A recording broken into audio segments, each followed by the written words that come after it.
A continuación, Noticiero Telesucesos. Clasificación A. Apto para todo público. Un noticiero pensado para usted porque se lo merece. Nos acercamos a la realidad desde diferentes perspectivas. Noticiero Telesucesos. Primera parte del Noticiero Telesucesos con las noticias más importantes del día.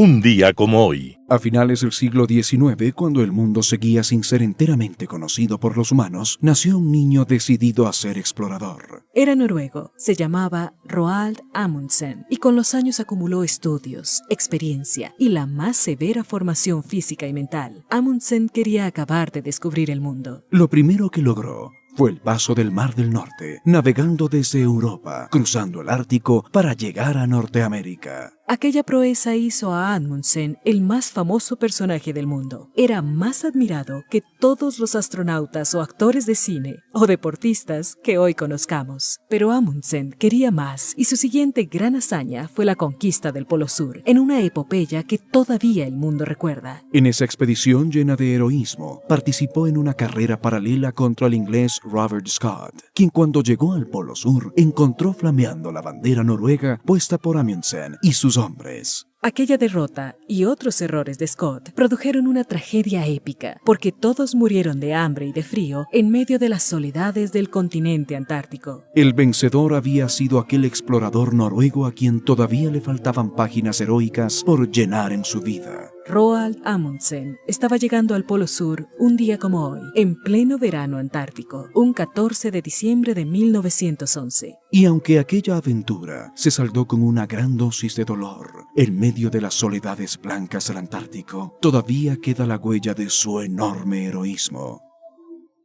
Las principales noticias del día. Titulares. Javier Vera entrará en indefensión si sus abogados no justifican su ausencia. Gobierno busca recursos para pagar inversiones en seguridad. Consejo resuelve que obras públicas queden libres de placas con nombres de funcionarios. Los editoriales serán de César Ulloa, País relajado. Talía Flores, no hay plata, dice Milei. Noboa puede decir lo mismo. Roberto López, no hay que odiarlo sino castigarlo. Clever Mantilla, chimenea navideña. Noticias del día. Javier Vera entrará en indefensión si sus abogados no justifican su ausencia.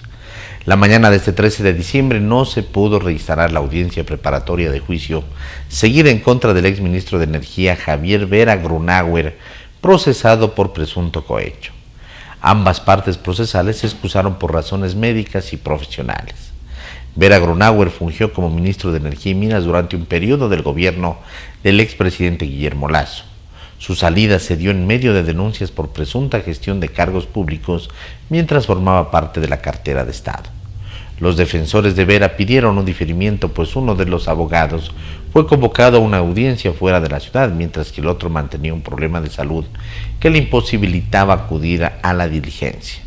Del lado de la Fiscalía se pidió el diferimiento al estar Wilson Toainga en representación de la institución en una reunión en España.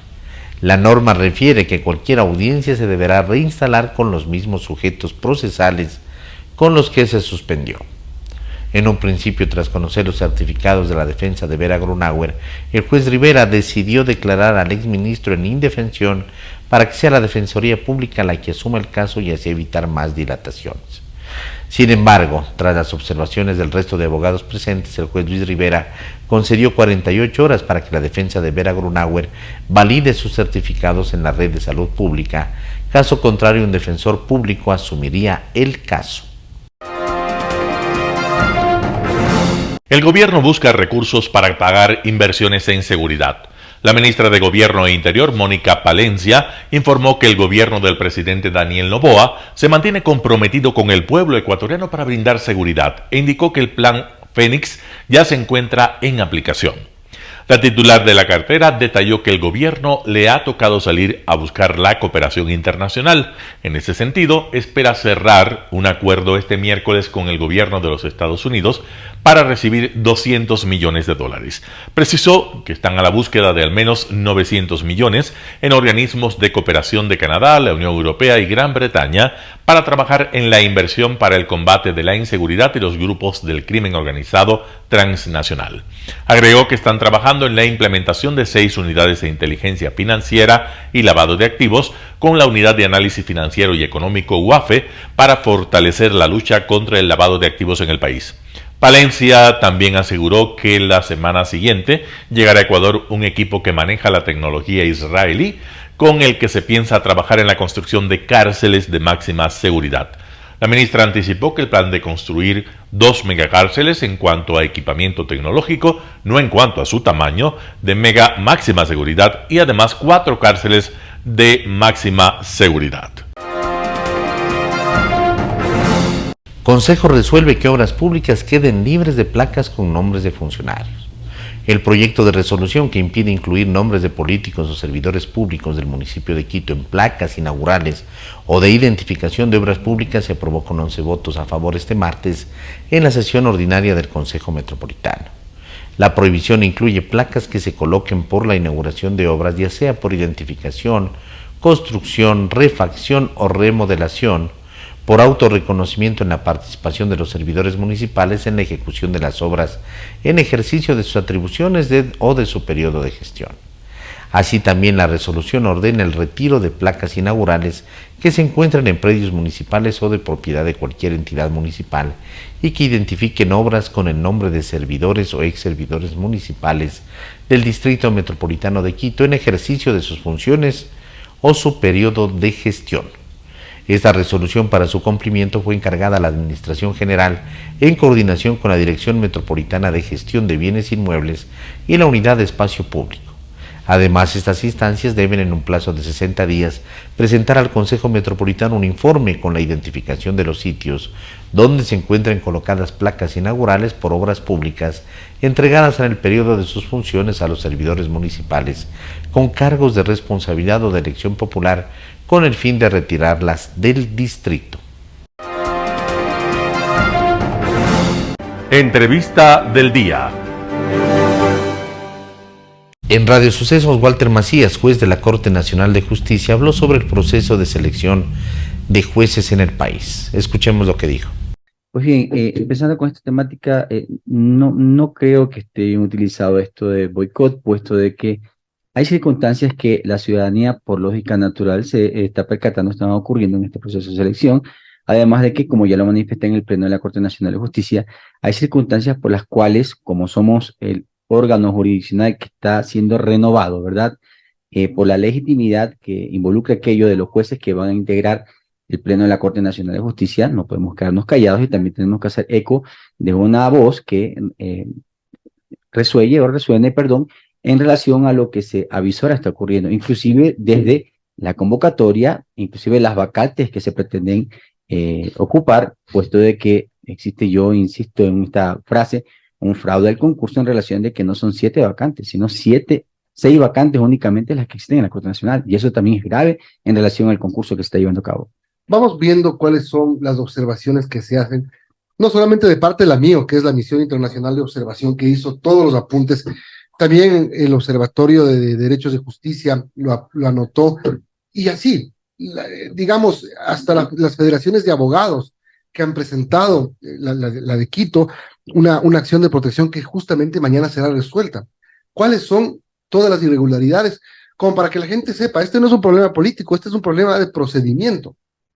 Sí, de lo que se conoce públicamente, y lo hablo porque es público y notorio, se han presentado observaciones en situaciones a las circunstancias de en último momento, sobre la prueba de confianza. Inclusive sobre esto, dentro del Pleno de la Corte Nacional, uno de los magistrados, el doctor Roberto Guzmán, que está involucrado como magistrado actual de la Corte Nacional y como participante del concurso, fue excluido, puesto de que las reglas no estaban claras. Por seguridad jurídica debe, antes de brindarse la prueba de confianza, establecerse cuáles son los parámetros para pasar o no pasar esta prueba. Solamente se habla de la idoneidad. Entonces, ¿qué ocurre? ¿Cuál es el malestar? Y bien llevado al Pleno por parte del doctor Guzmán.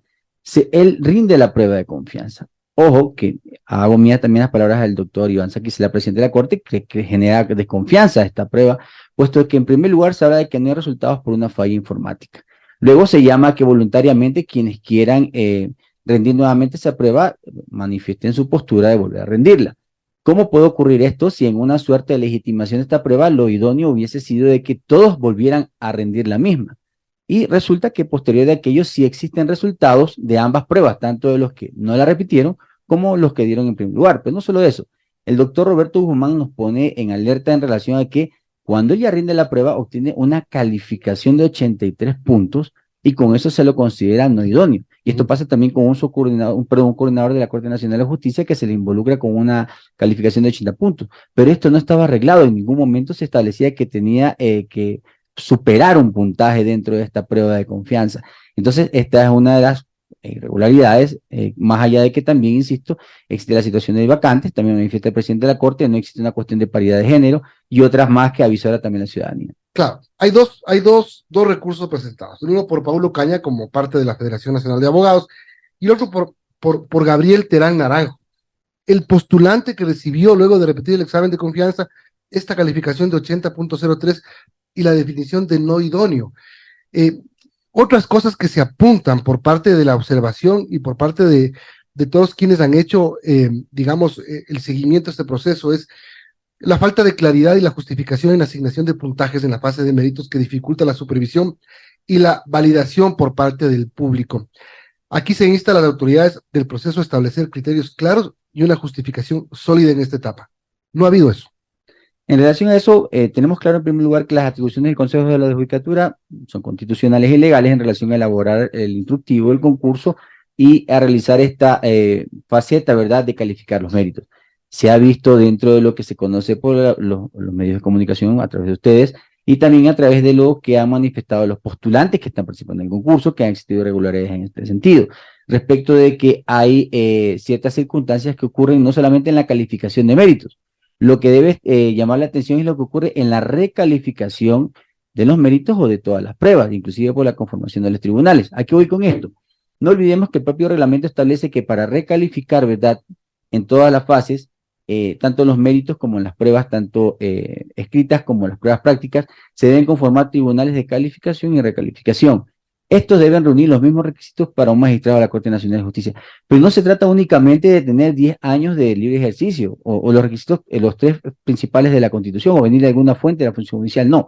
También se establece que como requisito para ser juez de la Corte Nacional no debes tener ningún impedimento como pensiones de alimentos, no debes tener ningún impedimento tributario del IES y eso no se ha tomado en cuenta o en consideración. Si hiciéramos una fiscalización de aquello, créame que encontraríamos varias circunstancias que deben ser analizadas y eso también vendría menos en relación a lo que se ha actuado hasta este momento.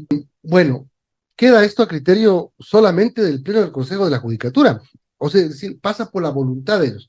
Y ayer decía el presidente, no podemos dar marcha atrás en el concurso. ¿Es posible dar marcha atrás?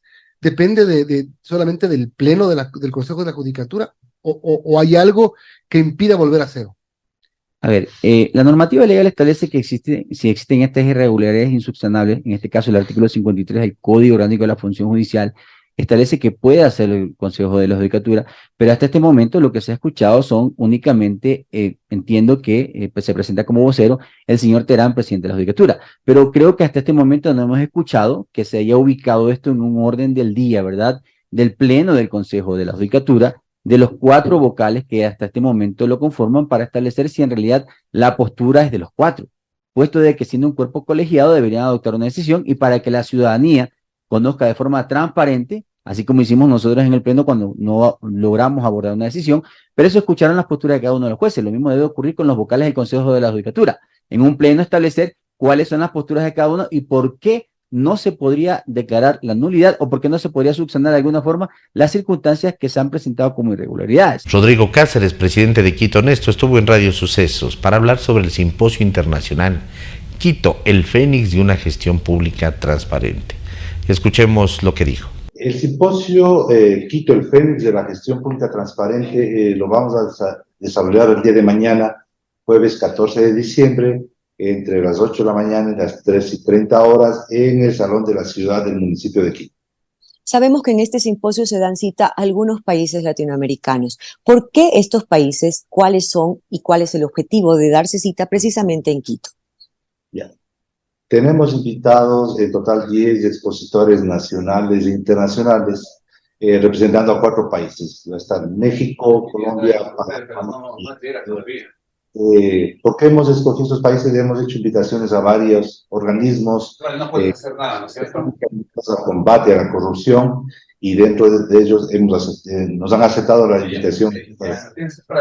Entidades que representan a la academia, a la sociedad civil, a organismos internacionales de lucha contra la corrupción, así que consideramos vamos a estar un cúmulo de actores igual del Ecuador, del área judicial, del área del sector privado, de las cámaras, de la producción, de la construcción, quienes vamos a cruzar ideas, a discutir mecanismos de combate a la corrupción, y es el objetivo de nuestro seminario.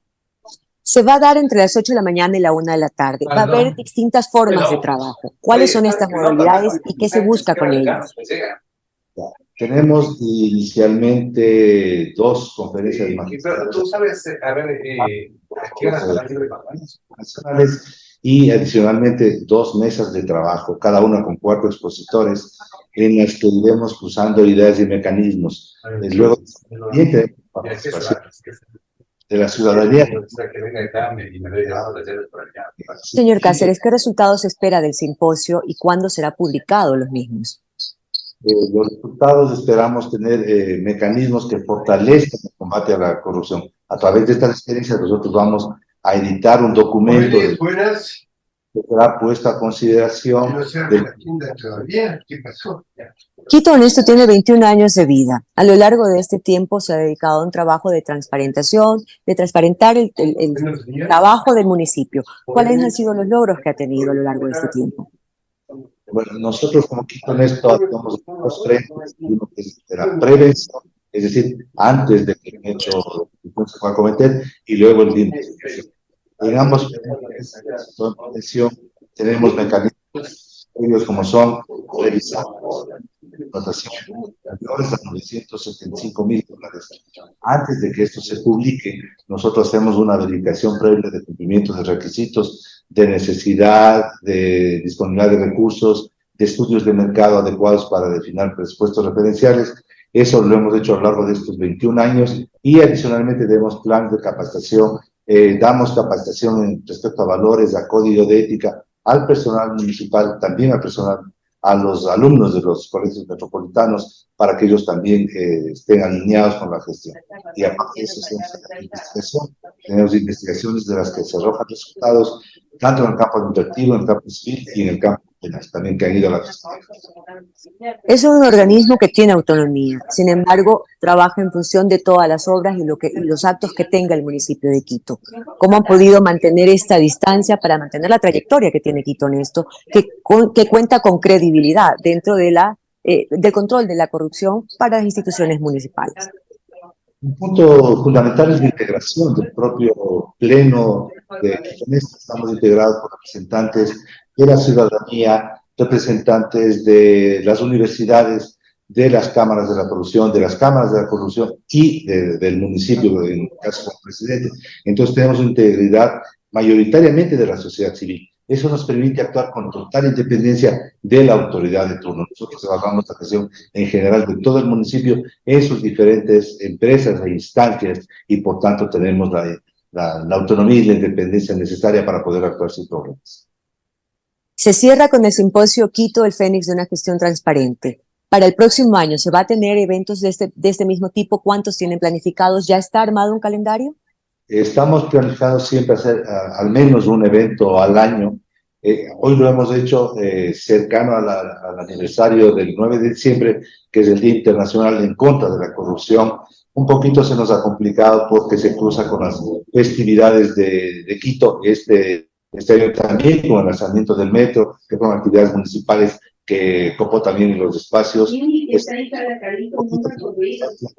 próximo año, en el mes de agosto, hacer un evento igual internacional con la participación de otros entes similares a nosotros que funcionan en otros países. Vamos a tratar de ser una red integradora entre estos organismos de control preventivo y de posterior para poder fortalecer en la actividad. La corrupción no es solo de Quito, no es solo nacional, es mundial.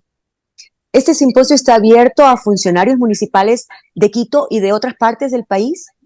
Es un simposio abierto a toda la ciudadanía, de hecho hemos cruzado invitaciones a todo el mundo y adicionalmente, aparte de la cabida que tenga el Salón de la Ciudad, tenemos previsto transmitirlo vía las redes sociales de Quito Next o la página web para que todo el mundo pueda acceder a él. Es abierto a todo el público.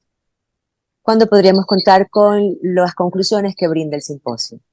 En la semana siguiente al evento, es decir, en la semana posterior al 14, procesaremos los resultados y emitiremos el documento, la memoria respecto al simposio, que será también de conocimiento público.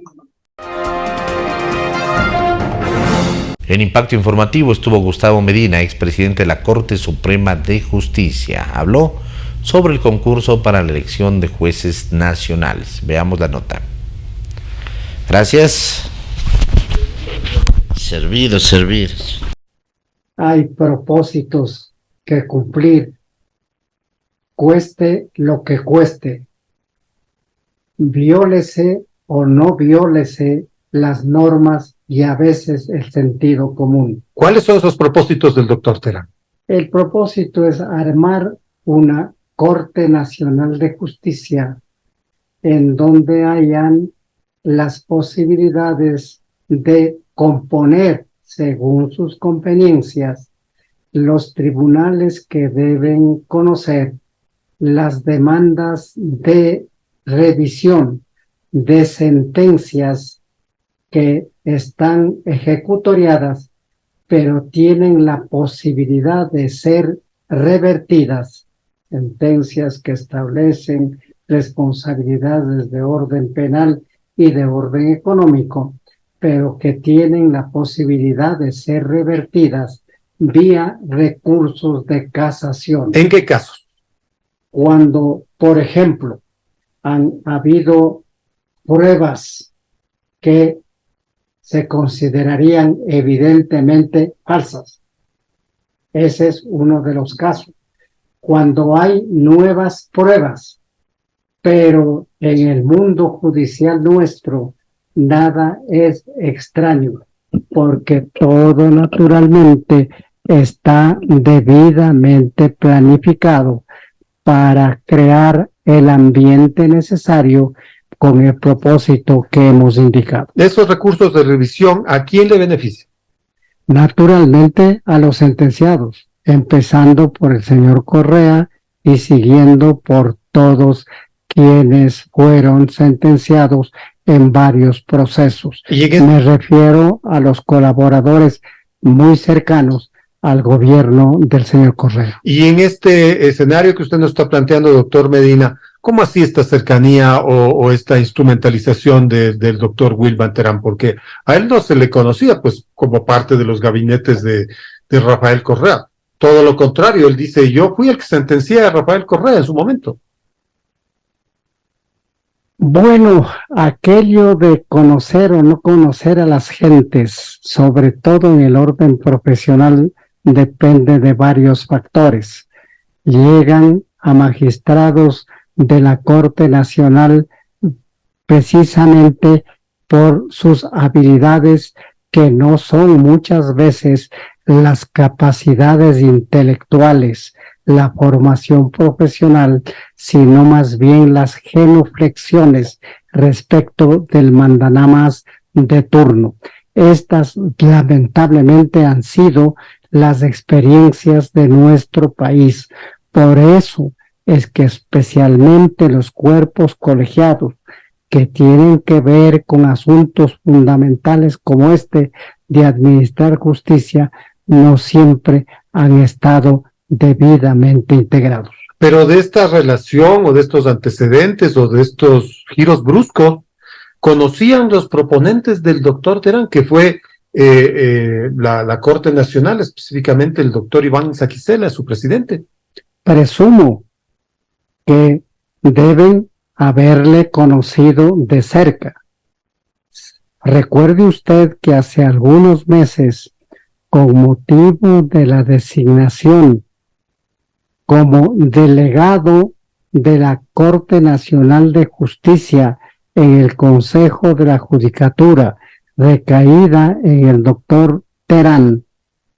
El doctor Terán hizo una sugestiva declaración.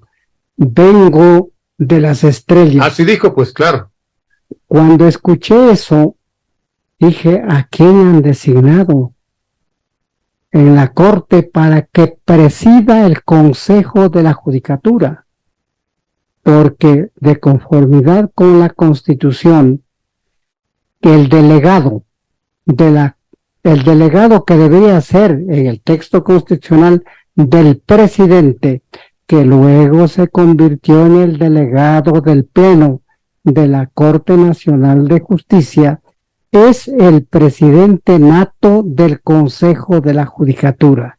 Y ha de entenderse que quien va a ejercer esa función debe tener especiales atributos, empezando del equilibrio emocional elemental. Un panorama de noticias para su estatura intelectual.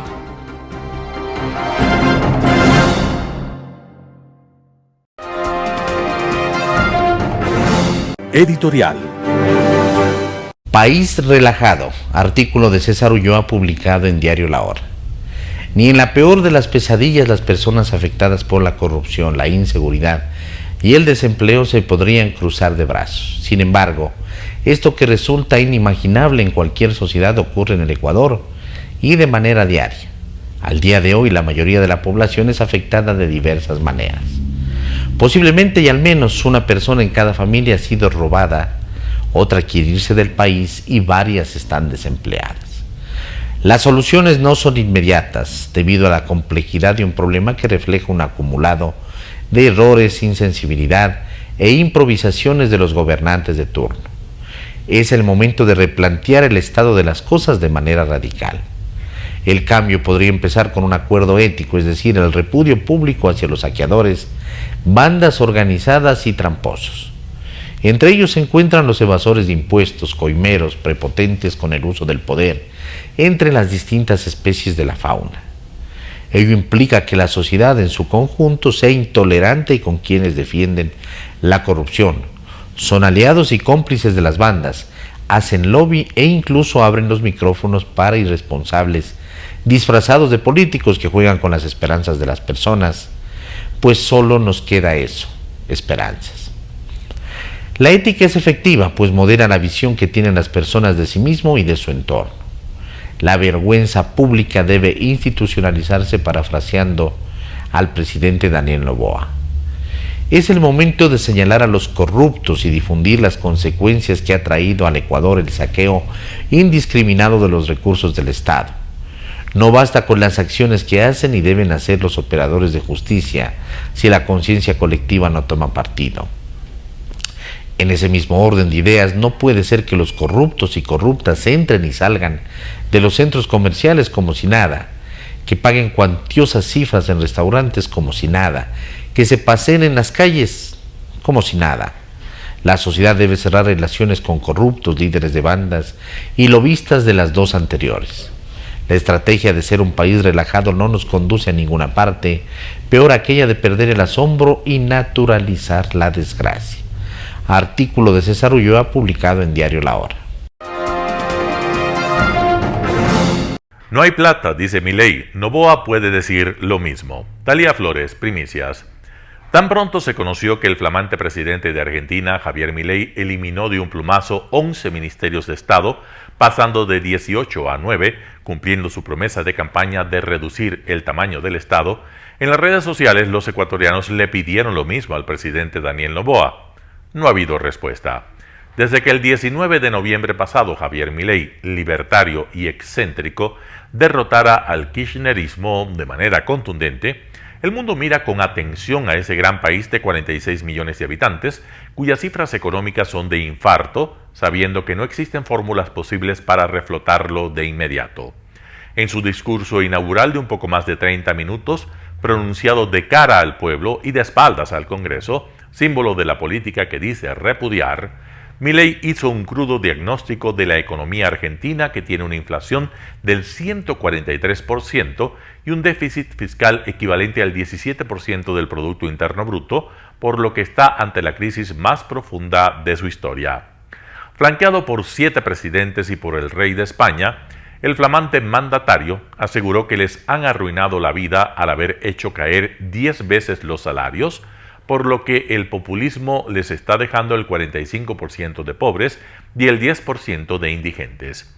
Como un cirujano ante los seres queridos de un paciente en estado crítico, habló sin ambages de supremos esfuerzos y dolorosos sacrificios, repitiendo lo dicho por Julio Argentino Roca, quien gobernó su país entre finales del siglo XIX y comienzos del siglo XX, y la gente lo escuchó en silencio, asimilando de que no hay alternativa posible a un ajuste y tampoco discusión entre shock y gradualismo.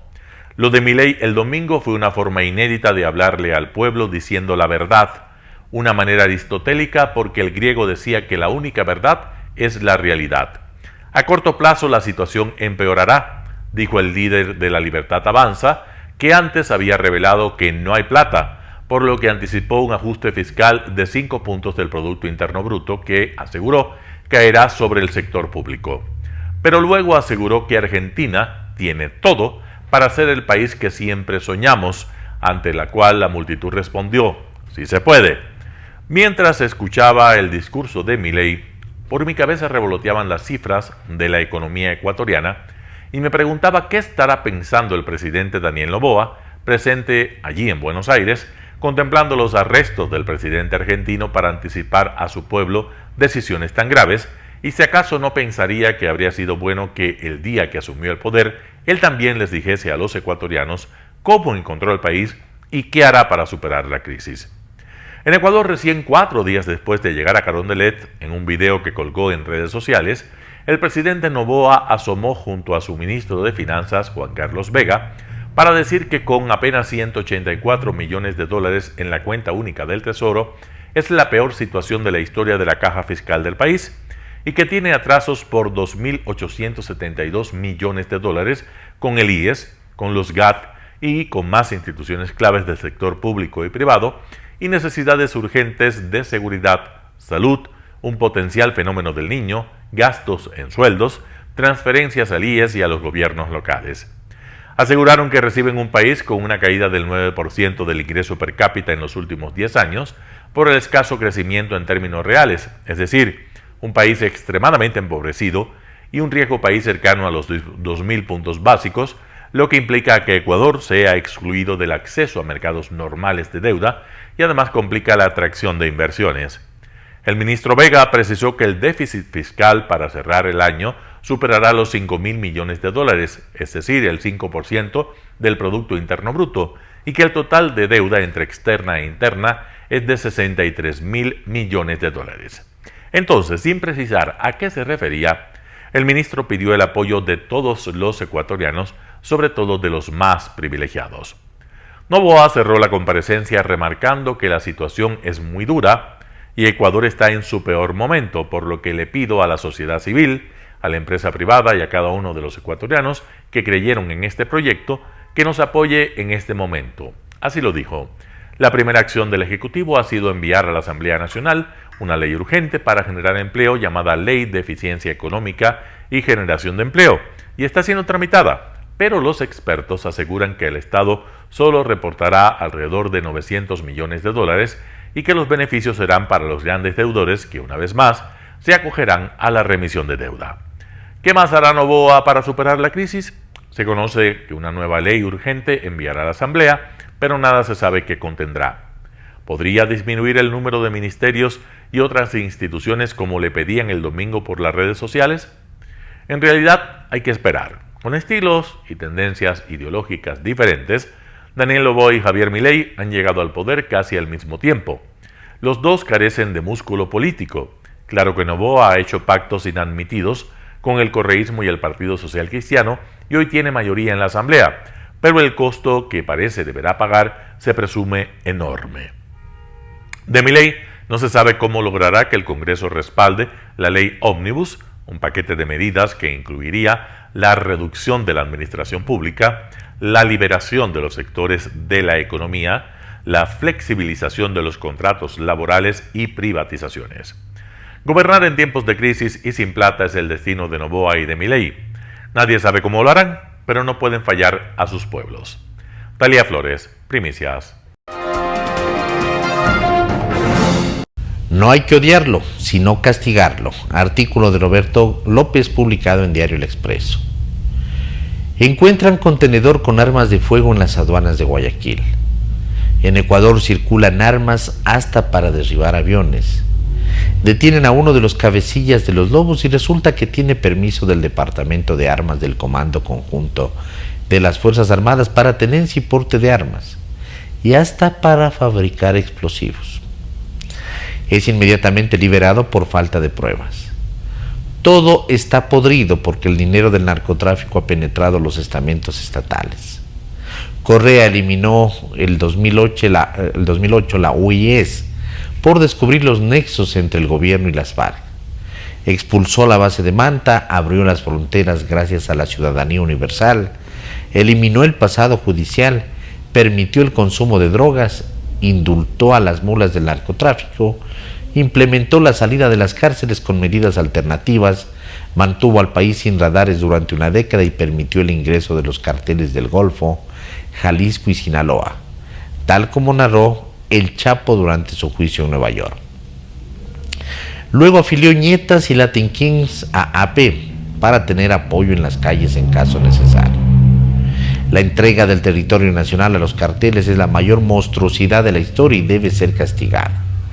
La cantidad de muertos por el narcocrimen supera la de guerras como Paquilla. Pero ya lo olvidamos y estamos inmersos en una idílica campaña contra el odio y el revanchismo, plena de una candidez propia de las novelas de Corín Tellado, que no entiende la necesidad de condenar el delito al confundir castigo con odio. Si el mayor de sus hijos golpea al menor, usted no lo castiga porque lo odia, sino para que no vuelva a pasar. ¿No? Como dice Sun Tzu, hay quienes pierden la batalla antes de comenzarla, y las nuevas generaciones la tienen perdida de antemano porque no hicimos nada y dejamos este monstruoso crimen sin sanción. Si quieren amar a Correa, está bien, allá ustedes, no hay que odiarlo, pero castigarlo es un deber patriótico. Las futuras generaciones nos reprocharán haber abierto la puerta de la impunidad disfrazada de paz y de amor, pero sobre todo haberlas dejado desprotegidas ante el narcocrimen. Bien, cárgame las puertas somos. Artículo de Roberto López publicado en Diario El Expreso. Chimenea navideña, Clever Mantilla, La Hora. La influencia del narcotráfico en la política actual afecta a la cultura, la educación, costumbres, deporte y la interpretación de la justicia. Es imposible pensar en mejoría tras un escenario tenebroso que entrelaza impunidad, inseguridad y el respaldo oculto de las élites. En agosto pasado, las mafias políticas y los cárteles de la droga habrían asesinado al político Fernando Villavicencio en un magnicidio eternamente incierto. Con argucias, ahora, varios actores políticos enredan la injusticia y buscan un juicio contra la fiscal Diana Salazar y destituirla. Hasta hay un pacto grosero de tiendas políticas con el objetivo de callar la narcoviolencia y consolidar la impunidad con tintes de gobernabilidad. Pero ¿cuál es la mafia más poderosa del país? ¿Quiénes son los testaferros de corruptos enquistados en equipos de fútbol y medios de comunicación, como dice el embajador de los Estados Unidos, Michael Fitzpatrick? ¿Cuál es el grupo que le amenaza de muerte y todos los días al presidente Daniel Noboa? Lo dijo en la sede de Naciones Unidas. ¿Y a quién le pertenecen los cargamentos de droga, armas y ametralladoras con ultratecnología capturados recién por las fuerzas del orden? ¿No es 2023 el año más sangriento de la historia nacional? Entonces, ¿por qué tarda la aprobación de una ley de extinción de dominio que aprehenda la totalidad de bienes y el dinero mal habido del crimen organizado? ¿Para cuándo la cadena perpetua a sicarios, narcos y corruptos? ¿Acaso esperamos a Papá Noel que baje por la chimenea? Lo que ocurre en las festividades navideñas no es lo normal. Hay mucho humo de incienso y una aparente sagrada familia en nacimiento, con algo de gobernabilidad millennial que puede durar lo mismo que los cortes de luz suspendidos hasta febrero y la recaída vertical de la economía, o el inflar el endeudamiento para cancelar a los salarios de la burocracia y las jubilaciones. Es que los poderes legislativo y judicial son como pastores y reyes magos de un país derrochador y corrupto que se reproduce mafiosamente. Esa cefalía en el control de las universidades y la falta de depuración de extranjeros en las plantas docentes recrean la seria dificultad de descorreizar un Belén lleno de mulas y de borregos. De ahí el regalo navideño innovador y drástico que deviene de liderar una consulta popular oportuna, un cambio social que brinde prosperidad, confianza y seguridad. Pues la pretendida inversión privada, la agroproducción rural, los planes urbanísticos y el empleo juvenil están atados a las luces de una reforma constitucional acorde a la realidad y a una justicia punible que le haga frente a los dos flagelos evolucionados, el narcotráfico y la corrupción. No podemos vivir lo atípico y esperar sentados una enorme reacción popular para corregir y encauzar leyes caducas de un pasado catastrófico. Estamos a tiempo. Clever Mantilla, La Hora. Noticias internacionales. En España, la policía incauta 11 toneladas de cocaína en Valencia y Galicia.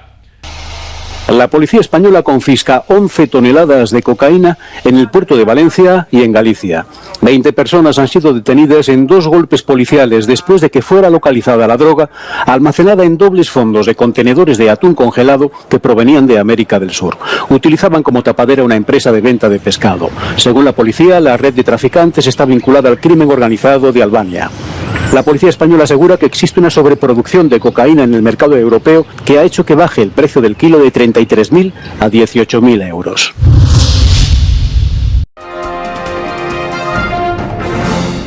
Rishi Sunak evita una rebelión sobre su plan de inmigración.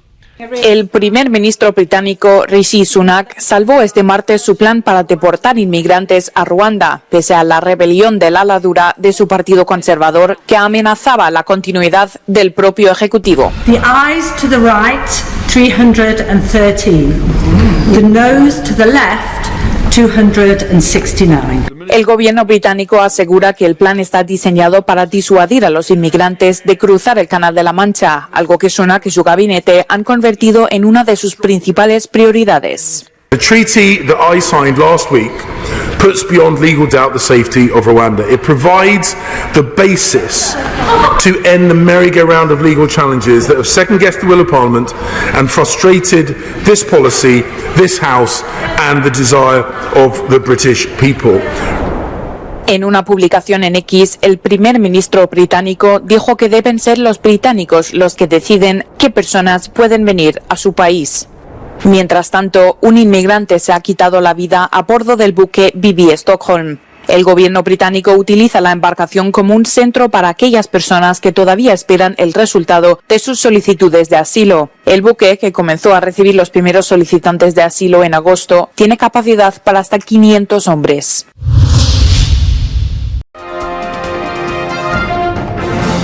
Zelensky sale de Estados Unidos sin conseguir un desbloqueo de los fondos para Ucrania. El presidente de Ucrania, Volodymyr Zelensky, llegó el martes a la Casa Blanca en Washington para intentar salvar un paquete de ayuda estadounidense de más de $60.000 millones para financiar la guerra con Rusia. El presidente de Estados Unidos, Joe Biden, ha instado a los diputados y senadores del país a que aprueben los fondos lo antes posible, pero los republicanos bloquean la ayuda, vinculando cualquier acuerdo con la seguridad interna estadounidense en la frontera con México. An end of our ability to help Ukraine respond to the urgent operational demands that it has. Putin is banking on the United States failing to deliver for Ukraine. We must prove him wrong. It's very important that by the end of this year we can send a very strong signal of our unity to the aggressor and the unity of Ukraine, America, Europe, the entire free world. Morning. Antes de reunirse con Biden, Zelensky se reunió con el nuevo presidente del Congreso estadounidense, Mike Johnson, quien tras el encuentro afirmó que Estados Unidos está con él, pero que no van a aprobar el paquete de ayuda sin condiciones. The American people stand for freedom, and they're on the right side of this fight. I have asked the White House since the day that I was handed the gavel as Speaker for clarity. We need a clear articulation of the strategy to allow Ukraine to win. The Biden administration seems to be asking for is billions of additional dollars with no appropriate oversight, no clear strategy to win, and none of the answers that I think the American people are owed. A cambio de apoyar la financiación para Ucrania, los republicanos exigen a Biden más medidas que hagan frente al aumento de la inmigración ilegal en la frontera entre Estados Unidos y México, específicamente una reforma del sistema de asilo.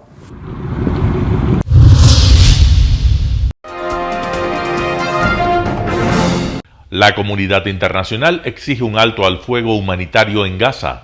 La Asamblea General de la ONU ha votado por abrumadora mayoría a favor de exigir un alto el fuego humanitario en Gaza. Así, se han registrado 153 votos a favor, 10 en contra y 23 abstenciones. A diferencia de las resoluciones del Consejo de Seguridad, donde la semana pasada Estados Unidos vetó un intento de respaldar un alto el fuego en Gaza, las votaciones de la Asamblea General no son vinculantes, pero constituyen un barómetro de la opinión mundial. El sufragio también muestra el creciente aislamiento de Estados Unidos e Israel.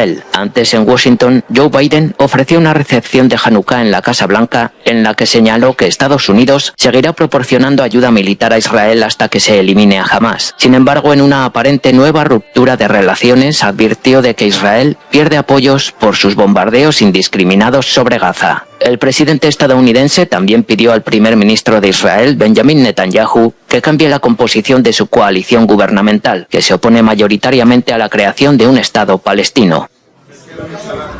Mientras tanto, Israel ha seguido con sus bombardeos en la Franja de Gaza, principalmente en Han Yunis, en el sur del territorio.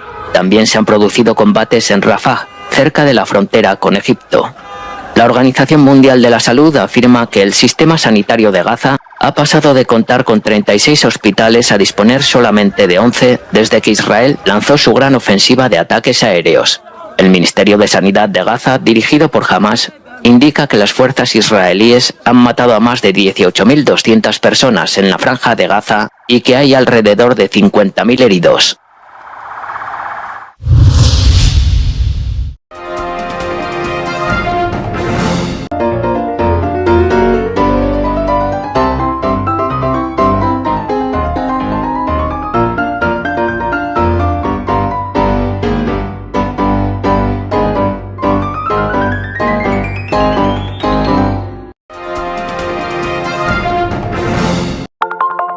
Telesucesos, Canal 29 UHF de la ciudad de Quito. Un canal de televisión abierta. Siempre inédito. Para una audiencia especial. Somos cultura, educación, salud, opinión calificada, normas de vida.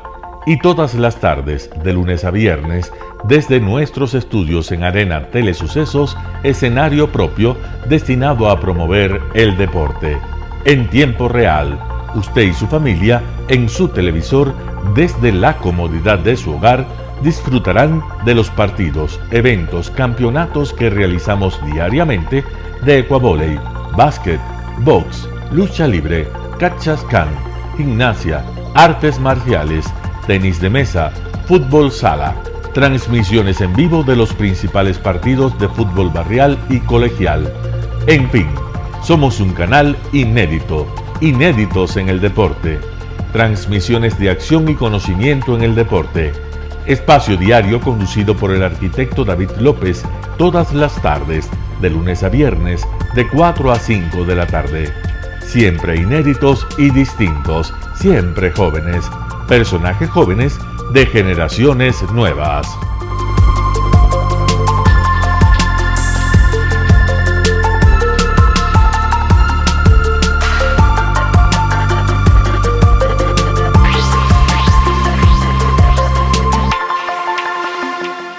El término arena dejó tiempo atrás de ser sinónimo de muerte. Hoy es un espacio de vida, de desarrollo de una de las actividades básicas del comportamiento humano, el deporte, que quizá, como ninguna, moviliza sentimientos y emociones, elimina como principio la violencia, intereses personales, trampas, desunión e intrigas. El deporte, con sus valores, solo deberá entregar mensajes de bien para mejorar las actuales estructuras sociales y políticas en deterioro en las que vive nuestro país. Hoy entregamos a nuestra audiencia de la ciudad de Quito deportes, y en especial a la parroquia de Calderón, uno de los sectores populares de mayor desarrollo de la ciudad, con una población estimada en 1 millón de habitantes, que están en contacto diario con el canal 29 UHF, presente con sus instalaciones deportivas en Llano Grande, su centro de gravedad. Telesucesos, desde nuestro estudio principal y en el de Arena Telesucesos, es el único medio de televisión que transmite de lunes a viernes 4 horas diarias de diversos eventos y novedades deportivas: el ecuavóley, básquet, tenis de mesa, halterofilia, taekwondo, esgrima, box, cachascán, gimnasia olímpica. Pueden ser observados en Canal 29 UHF y en todas las redes sociales en su televisión, sin ningún costo, desde la comodidad de su hogar, en nuestro canal y en las redes sociales. Arena Telesucesos es el escenario en donde el deporte tiene vida. Nuestros invitados y jugadores están en la cancha junto a usted y como nunca antes en la pantalla de su televisor, acercándole a un espectáculo inolvidable de luz, color y fiesta. Por fin usted encuentra el deporte que practica y que nunca es transmitido ni considerado por otros medios de comunicación con la importancia que nosotros le damos. El ecuavóley es el gran protagonista en una cancha con todos los estándares y comodidad para su práctica. Es el único deporte ecuatoriano con partida de nacimiento ecuatoriana. Somos inéditos, nos acercamos al deporte popular de nuestra gente que comparte nuestros esfuerzos. En Arena Telesucesos, aparte del atractivo de los eventos deportivos que transmitimos con nuestra señal a los televisores de su hogar, también entregamos muchos de los valores que encierra el deporte y en especial privilegiamos nuestra identidad nacional en el ecuavóley, jerarquizando su presencia como el deporte con partida de nacimiento en nuestro país.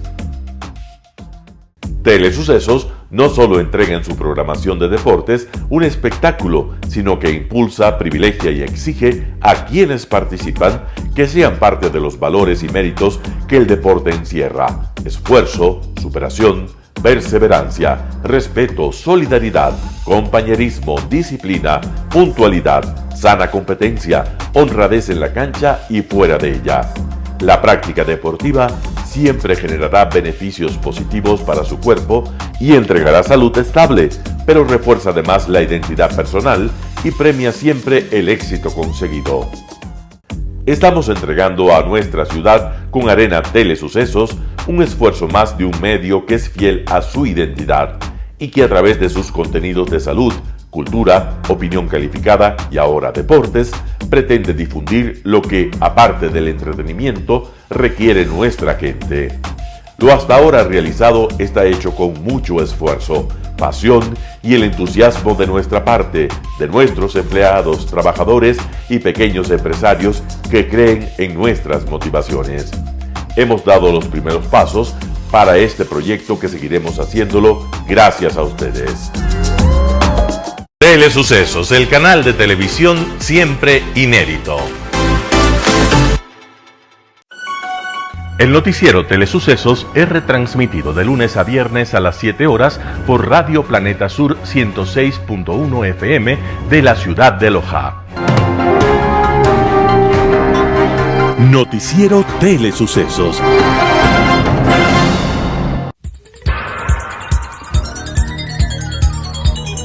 Las opiniones vertidas en este espacio por la producción y dirección del programa son de exclusiva responsabilidad de sus autores y de quienes intervienen en ellos.